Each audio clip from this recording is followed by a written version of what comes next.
তো সকালে ওকে কর্নফ্লেক্স খাওয়ানো হয়, তো আজকে আর কর্নফ্লেক্স খাওয়াইনি। আজকে সকাল সকাল যেহেতু আমি রুটি বানিয়েছিলাম, তাই ভাবলাম আজকে দুধ রুটি খাইয়ে দিই। ওকে সকাল সকাল দুধ রুটি খাওয়াচ্ছি। আর ও দেখো ওর মতন ও কার্টুন দেখতে ব্যস্ত। কার্টুন না দিলে তো মোটেই খাবে না একদম। ও কার্টুন ছাড়া তো মোটেই খেতে পারে না। এখন ওকে কার্টুন দেখিয়ে ওকে খাইয়ে দাইয়ে রেডি করে গুছিয়ে সব থেকে বড়ো কাজটা উদ্ধার হবে। নাহলে তো আমি আর কোনো কাজ করতে পারবো না, ওর পেছনে সারাদিন পড়ে থাকতে হবে। একটু জল খেয়ে নাও বাবা। হ্যাঁ, জল খাচ্ছে, তাও কার্টুনের দিকে তাকিয়ে রয়েছে। আর এদিকে আমার মেয়ে ছেলের কাজ কমপ্লিট করে এবার আমার মেয়ের পেছনে একটা রুটি দিয়েছি, সেই রুটিটাও খেতে পারছে না, ওর নাকি ভালো লাগছে না। আমি খাইয়ে দিলে তবে নাকি ও রুটিটা খাবে।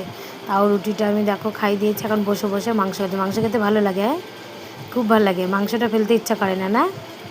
হ্যাঁ, এখানে মাংসটা খেয়ে নিয়েছে আর এখানে দেখো রুটিটা ঠিক পড়ে আছে। রুটিটা অর্ধেকটাও খাইনি, সব মাংসগুলো কুটিয়ে কুটিয়ে খেয়ে নিয়ে মেয়ের স্কুলের জিনিস সব গুছিয়ে নিই, ওর সাথে রুমাল, টিফিন, জল আর রেনকোট সব কিছু রেডি করে দিচ্ছি।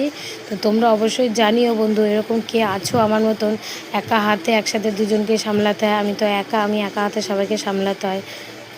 টাটা।